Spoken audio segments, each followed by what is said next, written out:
State ബാങ്കിന്റെ 70-ാം സ്ഥാപക ദിനത്തിൽ 70 വിദ്യാർത്ഥികളുടെ രക്തദാനം നടത്തി. Pala blood forum general convener Shibu Thekkemattam രക്തദാന സന്ദേശം നൽകി. സ്റ്റേറ്റ് ബാങ്ക് ഓഫ് ഇന്ത്യയുടെ 70-ാം സ്ഥാപക ദിനത്തോടനുബന്ധിച്ച് Changanassery regional business office, Kanjirappally saint Dominic's college NSS യൂണിറ്റിന്റെയും പാലാ ബ്ലഡ് ഫോറത്തിന്റെയും സഹകരണത്തോടെ കാഞ്ഞിരപ്പള്ളി സെന്റ് ഡൊമിനിക്സ് കോളേജ് 70 വിദ്യാർത്ഥികളുടെ സന്നദ്ധ രക്തദാന ക്യാമ്പ് നടത്തി. സ്റ്റേറ്റ് ബാങ്ക് ഓഫ് ഇന്ത്യയുടെ 70-ാം സ്ഥാപക ദിനത്തിനോട് അനുബന്ധിച്ച് ഇന്ത്യയിലൊട്ടാകെ 70,000 പേരുടെ രക്തദാന ക്യാമ്പ് നടത്തുന്നതിന്റെ ഭാഗമായിട്ടാണ് ചങ്ങനാശ്ശേരി റീജിയണൽ ബിസിനസ് ഓഫീസിന്റെ നേതൃത്വത്തിൽ കാഞ്ഞിരപ്പള്ളിയിൽ സന്നദ്ധ രക്തദാന ക്യാമ്പ് നടത്തിയത്.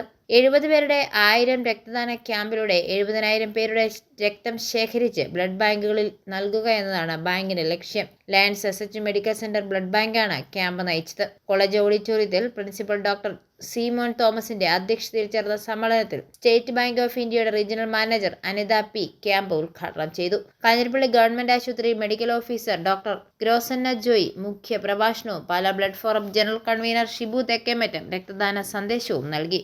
College bursar reverend doctor Manoj Palakkudy, Kanjirappally branch manager Ithu K Mani, NSS programme officer doctor Jinu Elizabeth Sebastian, volunteer secretary Alvin Thomas എന്നിവർ പ്രസംഗിച്ചു.